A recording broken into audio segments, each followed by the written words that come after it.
They've just been doing their work right from how their great-grandfather has been doing them. But when we came back to tell them that farming is business, they now look at us the second time. How do you mean farming is business?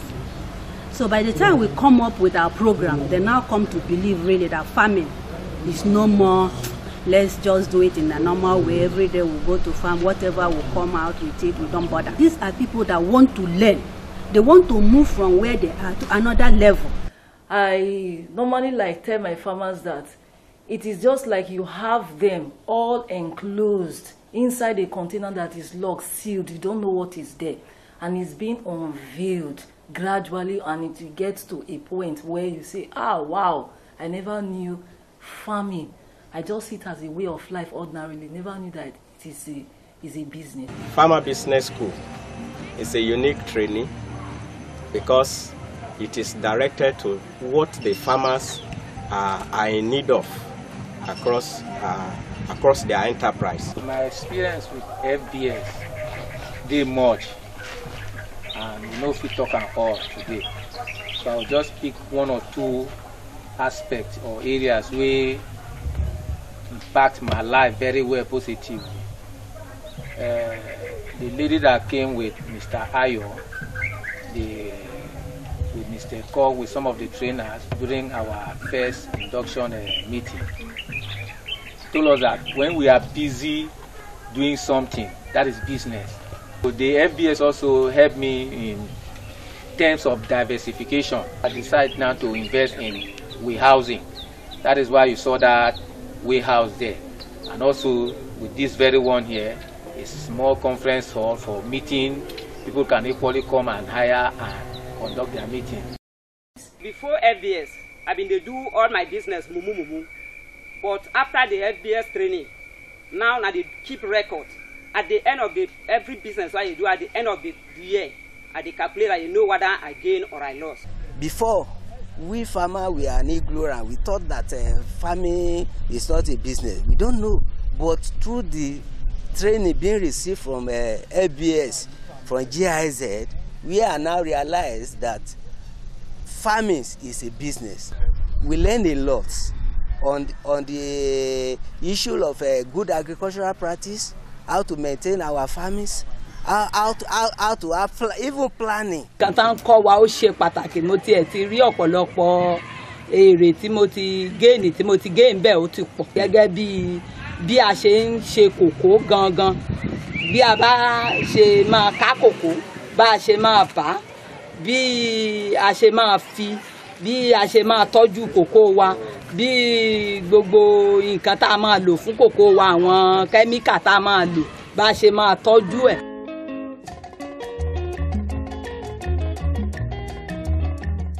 The approach of the Farmer Business School was very novel, very simple, very farmer friendly, and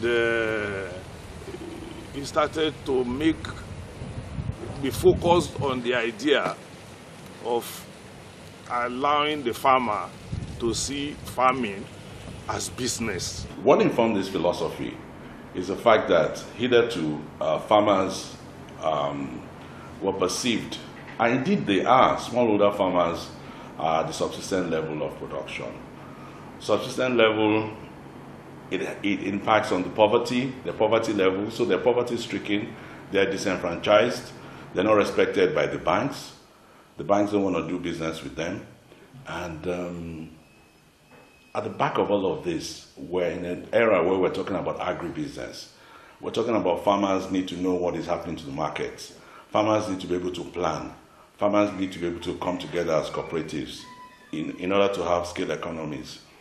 Farmers need access not only to quality inputs, finance, working capital, production credit, but they also need access to good markets. Unfortunately, also at the cocoa end, farmers depended on middlemen, so they have middleman worldview of the economy they were working in. Now here comes in FBS, which tries to make them entrepreneurial, make them be able to plan, make them business savvy, also makes them more proficient in terms of the technical knowledge.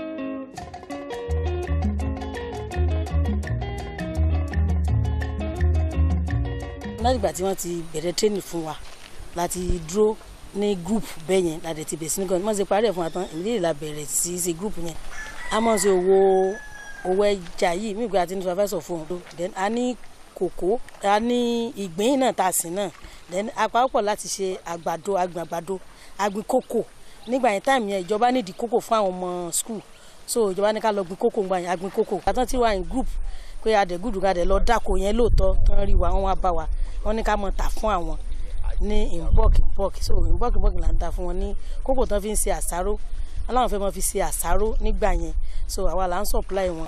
FBS have just taught us how to be committed in whatever you are doing and that passion for that work. FBS helping farmers to be more organized in terms of their cohesion as a group, and training becomes so easy because the assistant agent is able to reach the farmers in one location. And for me, it's more cost effective. One of the ways that I feel we can domesticate or expand this activity or this platform is when we incorporate it into our normal extension activities, taking it as part of our regular extension activities. Those states right now is drafting our agri policy, and as a matter of concern, we ensure that the FBS approach is domiciled in that policy, or rather is captured in that policy. And so you are sure that going forward, FBS will be an approach that will be used to deliver essential messages to farmers in our state. The body of the extension in the country is developing an extension policy document, and one of the tools we want to use to actually disseminate technologies to our farmers on the field is the Farmer Business School. We are advocating that we integrate it into the extension delivery system of the country. As a state, we have started in 2017. Mr. Governor has approved the inclusion of that extension by actually appropriating fund for establishment of more farmer business school in the state. Over 100,000 farmers that has been trained under FBS.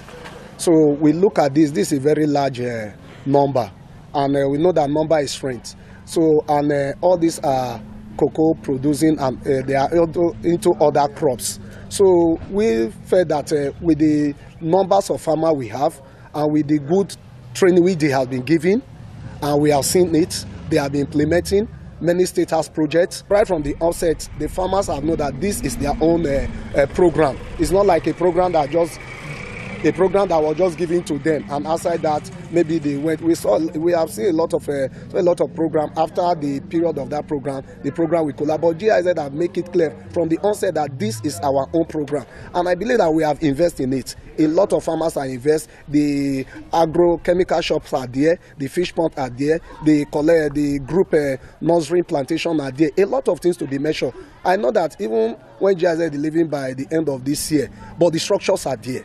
We are there. The farmers are there. All these things which I measure in different states are there. Thank God we have come together as a union body. So we are there on ground. So I didn't see that after the exit of GIZ, the program continued the same, because these are the farmers' program. One of the key things that the Farmer Business School does, it takes the literacy. And when we say literacy, it's not the farm literacy. There's actually a type of literacy that exists with a farmer. But in the world of today, when it comes to dynamics of pricing, volumes, and in the way of forward prices, futures prices, and simple bookkeeping, simple things as basic as bookkeeping, Farmer Business School has helped the farmer, has elevated the farmer to that level, which means the farmer can speak to our ever-changing world of numbers, prices, and the likes. So over the years, we have latched on to the FBS structure so that we can have more literate farmers that understand what is happening at the trading level. Farmers that can compute how much input needs to go in and how much of output needs to come out, and then they can take decisions. So they have empowered, the FBS has empowered the farmer, and has also enabled us to be able to grant access to finance to these farmers for them to grow and the likes. There are two instruments or tools for sustainability. We have the farmers who will push the FBS on a demand-driven platform. We also have a platform of trainers who will sustain the quality of the training. We are perhaps the only institution, and I stand to be corrected on this, that have a complete database for 100,000 farmers. I do not know any other organization that has this. We have seen so much money going into the rice value chain, 45 billion and counting. I'm thinking that if only 2 or 3 billion went into cocoa value chain, and the cocoa guys have what I have described as the good set of farmers, that would really be helpful for us.